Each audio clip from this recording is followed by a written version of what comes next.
Bien, vamos empezando el día de hoy, mis apreciados estudiantes de nuestra modesta casa de estudios, acá en nuestra sesión de Historia del Perú, a cargo de tu profesor César Gerardo Uribe Guamaní.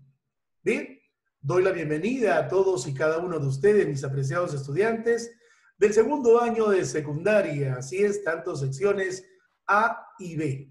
Bien, mi saludo respectivo a ustedes y el día de hoy vamos a hablar nosotros acerca del Tribunal del Santo Oficio o también Tribunal de la Inquisición. Así es. ¿Ya? Vamos a empezar entonces ya con nuestra sesión de clases, así es, para el día de hoy.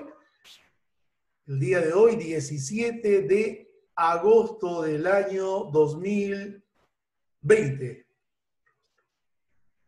Así es, vamos a empezar entonces dando la bienvenida una vez más a todos y cada uno de ustedes a nuestra sesión de clases, el Tribunal del Santo Oficio o también Tribunal de la Inquisición.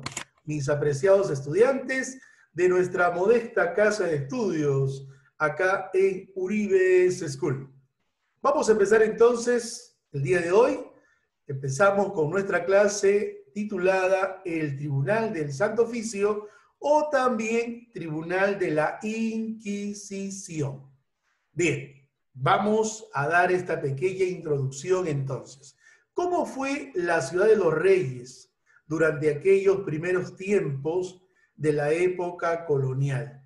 Primeramente, la ciudad de los Reyes fue una ciudad completamente pequeña, amurallada, donde todo se sabía, toda la población en su conjunto, mis apreciados estudiantes, se conocían, sabían de A, de B, de C, de Z, de cualquier vecino en la ciudad de los Reyes.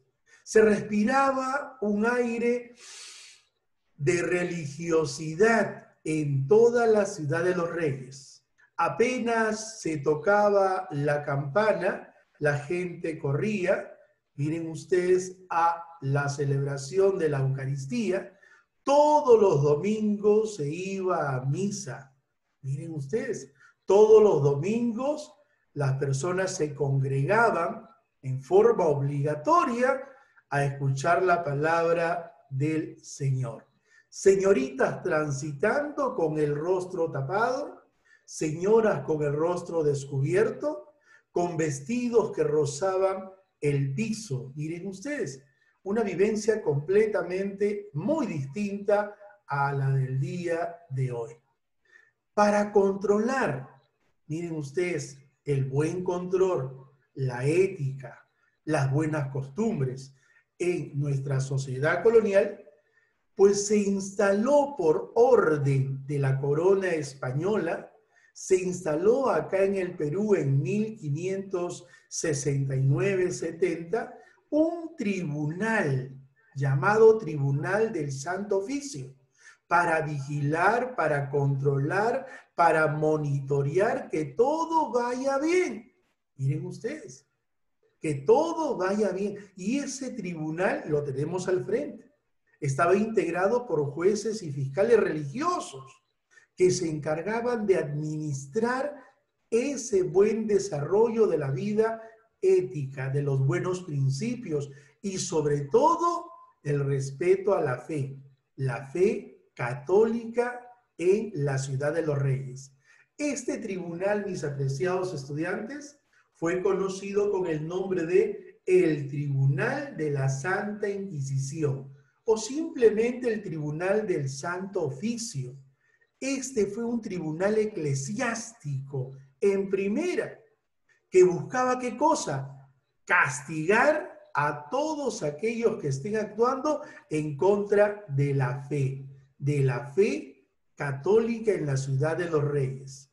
Fue una de las instituciones más duras y violentas en la historia universal, porque fue traída al Perú copia fiel desde Europa a América y América llegó a nuestro Perú. Miren ustedes, a la colonia principal que tenía España. Estamos hablando de la ciudad de los reyes. ¿Qué cosa es lo que perseguía este tribunal? ¿Qué cosa? Todo acto que esté en contra de la moral y las buenas costumbres.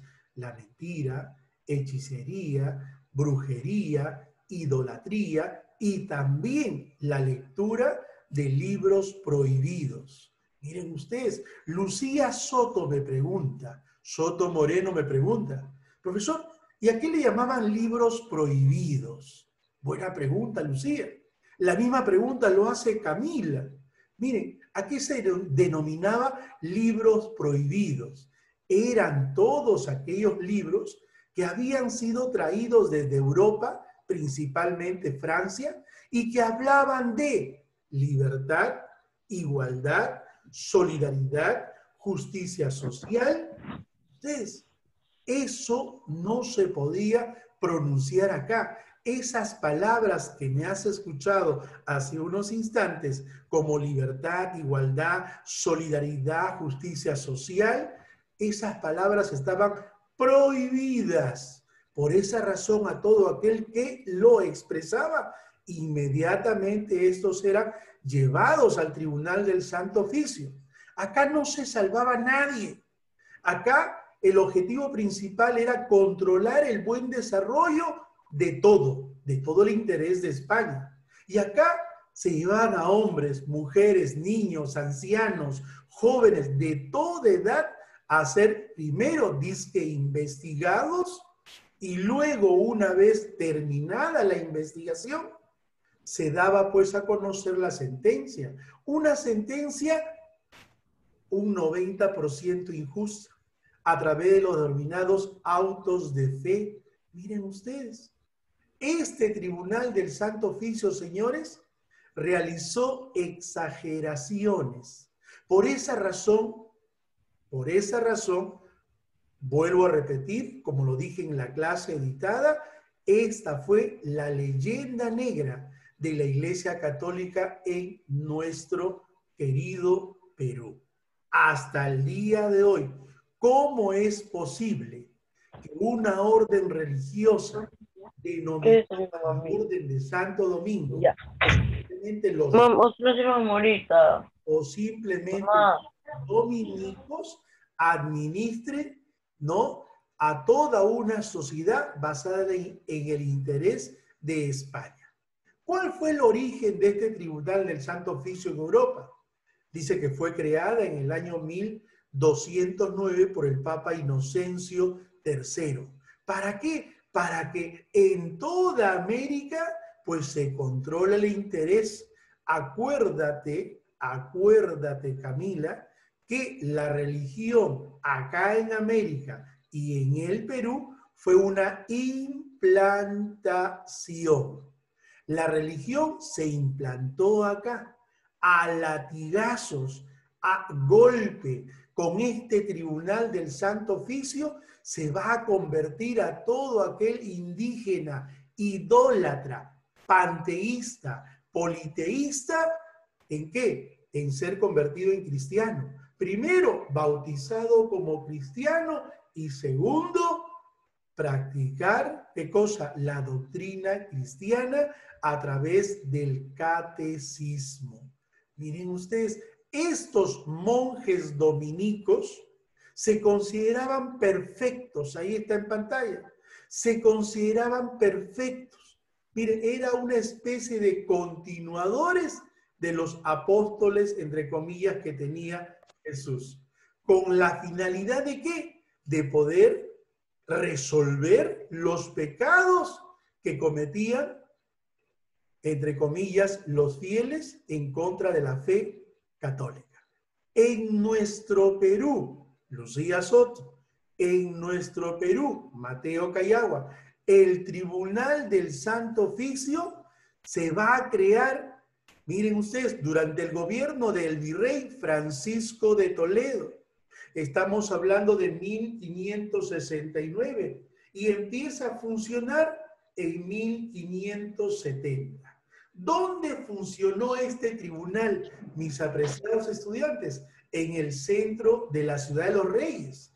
Si nos ubicamos el día de hoy, 17 de agosto del año 2020, estamos hablando de la Plaza Bolívar, en el centro de Lima.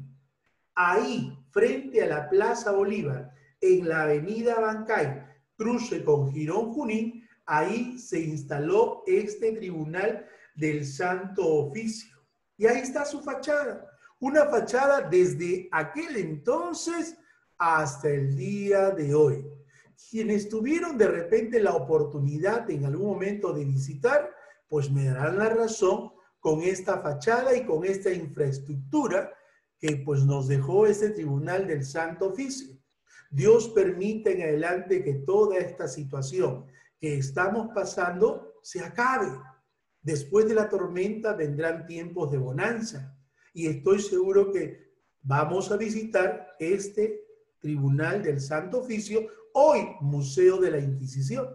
Y es importante también saber, después que se termina la época de la Inquisición, después que se acaba con la existencia de este tribunal abusivo eclesiástico, acá en esta infraestructura, mis apreciados estudiantes, va a funcionar el primer Congreso de la República, creado por el Libertador Generalísimo Don José de San Martín. Miren ustedes, o sea, después de funcionar como Tribunal del Santo Oficio Inquisición, en los tiempos de la República, va a funcionar como el primer Congreso de la República. Hoy es el famoso Museo de la Inquisición frente a la Plaza Bolívar y frente al Congreso de la República de nuestro país. Miren ustedes, cuando hablamos de delitos en el accionar de los fieles en contra de la fe católica, el Tribunal de la Inquisición en la Ciudad de los Reyes, ¿qué cosa? Miren ustedes, buscaba castigar a todo aquel que se salga de la línea de la buena conducta, que se practiquen los principios cristianos, como el respeto a Dios, como el respeto a la Iglesia, a la Virgen María, al sacramento del matrimonio. ¿Eso qué quiero decir? Que en estos tiempos se perseguía a todo aquel bígamo, a todo aquel hombre que engañe a su esposa, a toda aquella mujer que engañe a su esposo. Eran llevados de las orejas a este Tribunal del Santo Oficio para castigarlos como tal. Miren, hoy en día a las personas, son muy pocas las personas que se casan. A la gran mayoría los casan. Y a veces la novia está a punto de dar a luz en la puerta de la iglesia. En estos tiempos no. Se tenía que mantener, ¿qué cosa? La pureza, la castidad, tanto en el hombre como en la mujer. Los dos tenían que llegar al matrimonio puros, castos, virgen, y los dos por esa razón se casaban de blanco. Hoy la novia se casa de blanco y el novio de negro. No, no, no. Son tiempos modernos que se han perdido. En aquel entonces, miren ustedes, hoy elegimos con quién vamos a estar. De acuerdo a nuestro corazoncito. Vamos a elegir a nuestra pareja. Pero en los tiempos de la colonia, nuestros padres, el papá de Camila, la mamá de Camila, la mamá de Lucía, el papá de Lucía, elegían, miren ustedes, con quién se iba a casar desde pequeño en un futuro. Y entre los padres de ambos jovencitos o niños se daban la mano. Aparece la palabra compadre, que se da hasta el día de hoy. Miren, y los dos tenían que respetar su palabra. Los dos tenían que hacer crecer a sus hijos con esa idea de que en algún momento, cuando sean jóvenes, los dos se iban a casar. Y los dos se comprometían ¿a qué? A guardar su castidad y virginidad, tanto del varón como de la mujer. Y los dos llegaban puros al matrimonio.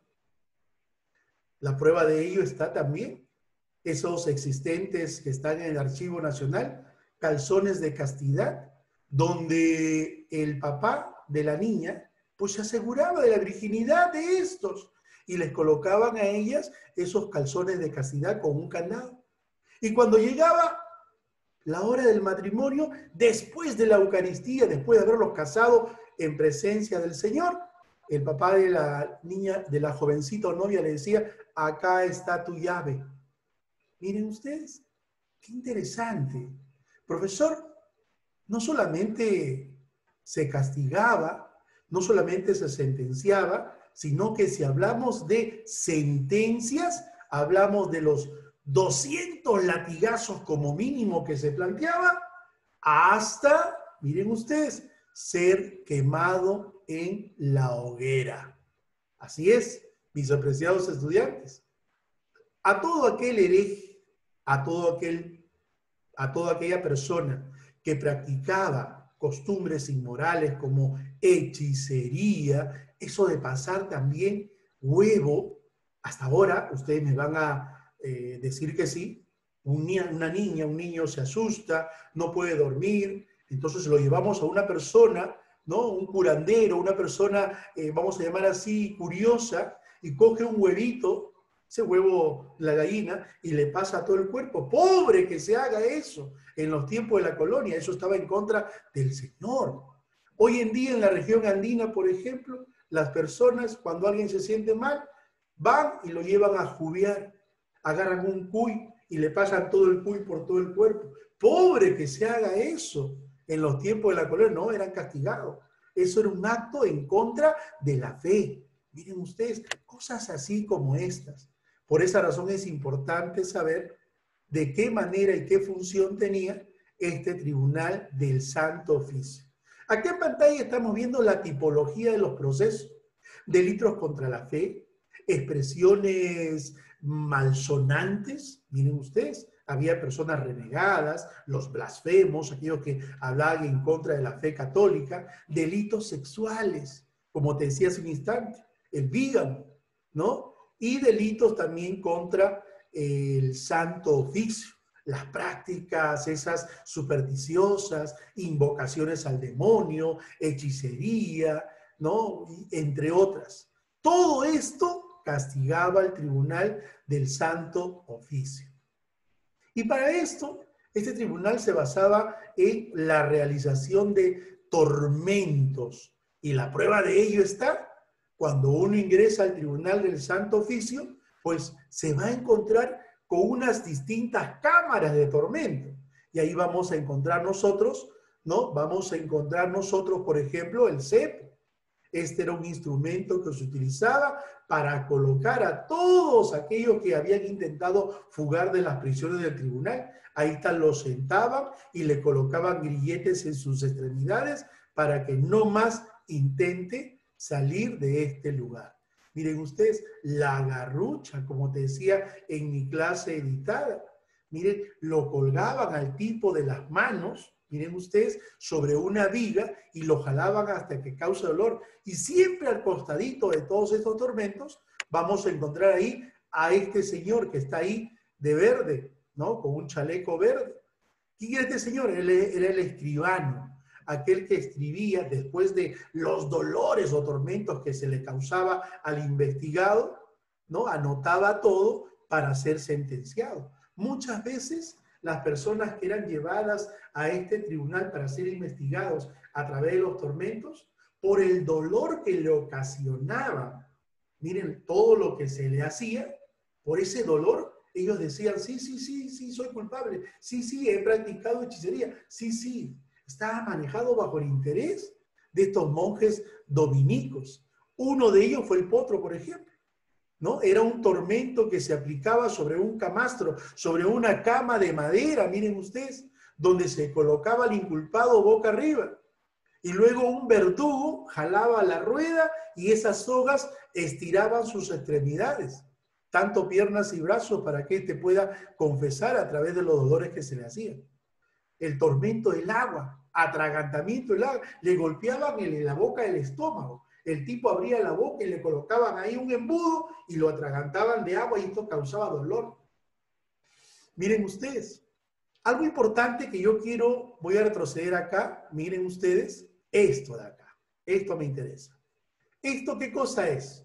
Este es un personaje, entre comillas, que lucía un traje blanco, tú lo ves.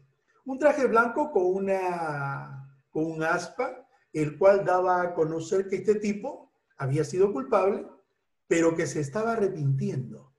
¿De qué? De haber practicado algo en contra de la fe. Entonces, como arrepentido, en acto de penitencia le colocaban un traje con esa aspa ahí. Pero había otro traje igualito, que ya no tenía el aspa, solamente de blanco. Era el famoso traje de San Benito. Miren ustedes, tanto aquel arrepentido como aquel personaje llevado al tribunal del Santo Oficio para ser investigado, y luego de investigarlo, el tribunal se daba cuenta que este tipo era inocente. Pero ¿cómo recuperaba su credibilidad, su prestigio? Te dije hace un instante que la ciudad de los Reyes era pequeña y se sabía todo, ¿no? Era como hoy en día una persona vaya al penal, a la cárcel, y luego de cumplir su sentencia salga de la cárcel y es mal visto por todos, ¿sí o no? Entonces, ¿qué se hacía acá en los tiempos de la colonia, mis apreciados estudiantes? A estos dos tipos se le colocaba en un caballito blanco o en un asno blanco y se le hacía pasear por toda la ciudad de los Reyes. La ciudad de los Reyes era pequeña, no era como ahora.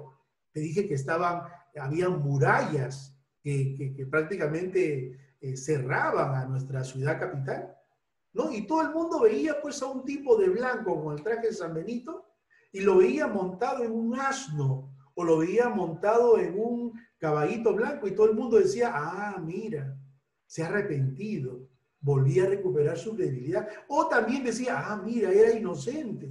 Lo llevaron para investigar y el tribunal dijo, es inocente, ¿no? Entonces recuperaba su credibilidad este personaje.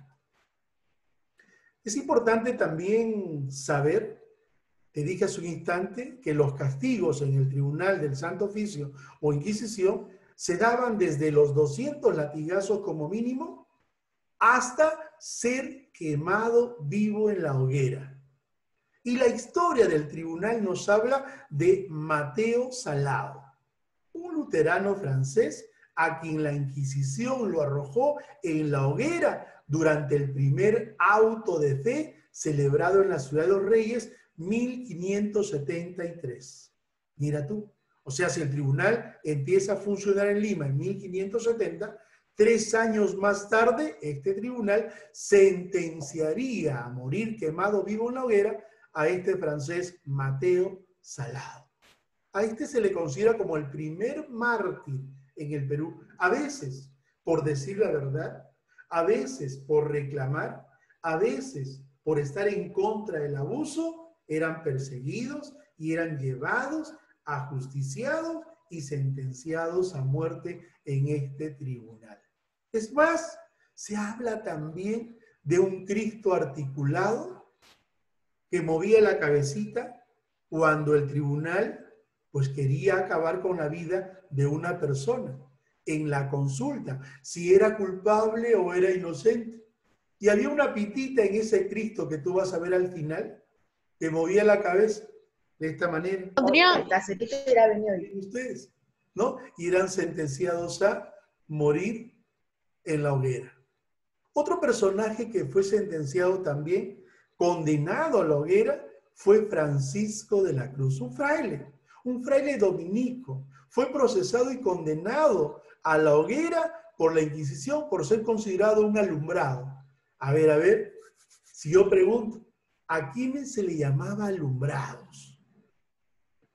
¿A quiénes? ¿Por qué creen ustedes que se le llamaba alumbrados? Miren, te explico. Francia en Europa, ¿no? En Francia va a estallar la revolución más grande de todos los tiempos en el futuro, la famosa Revolución Francesa. Y una de las causas para que estalle la Revolución Francesa en este lugar va a ser la Ilustración, el siglo de las luces, ¿no? La Ilustración, el foco de la Ilustración. Y ahí van a aparecer las primeras palabras de libertad, igualdad, justicia social, etcétera, etcétera. Francia dio al mundo, ¿qué cosa? El conocimiento de esta revolución a través de esas ideas, de ideas ilustradas que te acabo de mencionar. Y esas ideas llegaron al Perú, mis apreciados estudiantes, y empezaron a alumbrar. ¿A quién? A todo aquel que buscaba derechos, a todo aquel que quería ser libre, a todo aquel que estaba en contra de la injusticia, pobre de aquel. Era llevado a este tribunal del Santo Oficio. Y esto es lo que pasó con este fraile llamado Francisco de la Cruz. Los autos de fe, te decía hace un instante, los autos de fe. ¿Qué cosa eran los autos de fe? Los autos de fe eran sentencias escritas que se colocaban en las paredes del tribunal del Santo Oficio. Las familias del investigado, del acusado, del procesado, iban, después del pasado el periodo de investigación, iban y miraban, leían y observaban qué cosa. ¿Cuál fue la pena, Jerico, Barraza, cuál fue la pena que el tribunal le había dado o otorgado a determinado investigado? Y como te dije, desde 200 latigazos hasta morir quemado en la hoguera. Había también una pena leve, entre comillas.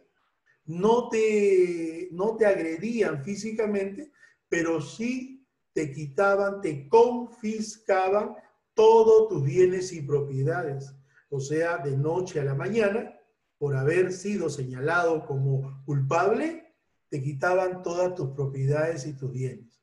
Miren ustedes, dice, después de dar a conocer los autos de fe, trasladaban ¿a quién? Al culpable, vamos a llamar ya, porque antes de la investigación es un presunto y después va a ser un autor o culpable.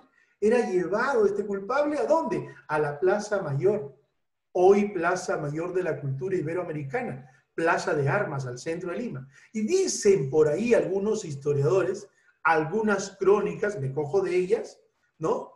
Que había un camino subterráneo desde el Tribunal del Santo Oficio hasta la Plaza de Armas, específicamente hasta la Catedral de Lima, algo que hasta el día de hoy ha quedado como dicen, pero estoy seguro que sí.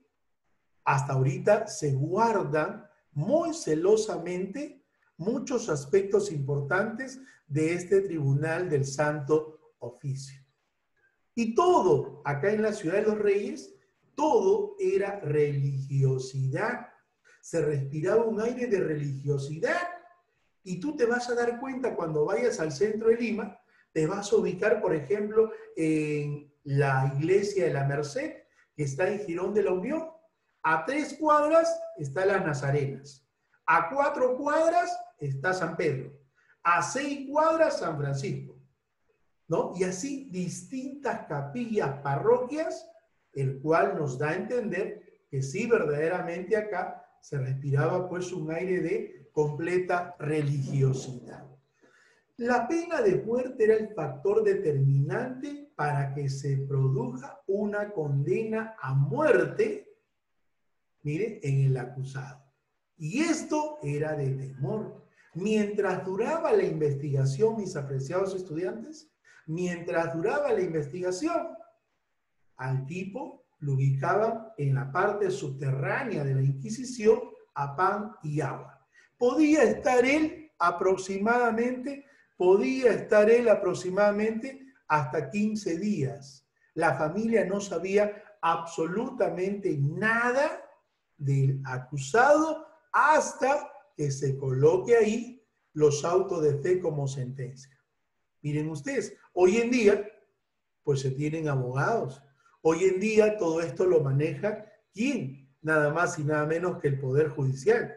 Y toda aquella persona señalada como, vamos a llamar así, señalada como autor de un delito, ¿no? Hoy, antes de llamarlo autor, se califica como presunto autor a través de un proceso de investigación que lo hace el Ministerio Público, Fiscalía, a través de un fiscal.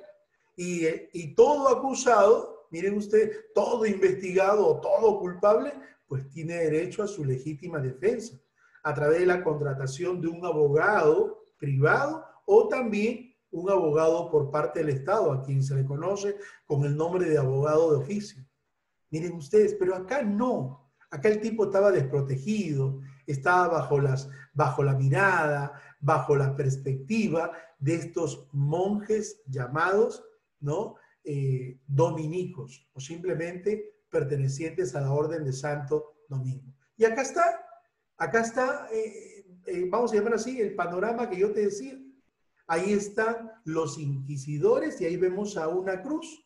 Detrás está un Cristo crucificado, que muchas veces te dije era articulado. Acá vemos de repente la mesa del tribunal, ¿no? Descubierta, pero en algunos casos se colocaba un mantel que cubría todo esto y hacía que los monjes pues articulen ese Cristo crucificado con una respuesta de condena a muerte. Miren ustedes, mis apreciados estudiantes, todo este tiempo de injusticia va a llegar a su fin, ¿no? A través de una abolición que se da no solamente en Europa, sino también acá en nuestro Perú, en la Ciudad de los Reyes. Acuérdense ustedes de las denominadas Cortes de Cádiz, 1810, la primera constitución para América. Posteriormente, un 22 de febrero de 1813, el virrey Abascal y Sousa hizo lo propio en la Inquisición de Lima. 30 de julio de 1813, al permitir, se dice, al público de Lima visitar esta sede. Y así fue dándose hasta la abolición total por parte de Fernando VII y en los tiempos ya de la presencia del general San Martín en América, de terminar con la existencia de este tribunal del Santo Oficio, hoy convertido en Museo de la Inquisición. No te olvides. Mira, entonces con este tema estoy cerrando ya aquella clase editada que no había explicado, pero hoy lo estoy explicando a través de esta clase en vivo. Con esto vamos a aperturar ya el enlace a otro tema. ¿Qué tema vamos a trabajar en la próxima semana? La ligación de este espíritu religioso acá en el Perú, la creación, ¿no?, de distintas escuelas acá en la Ciudad de los Reyes, a través de las distintas órdenes religiosas que llegaron al Perú.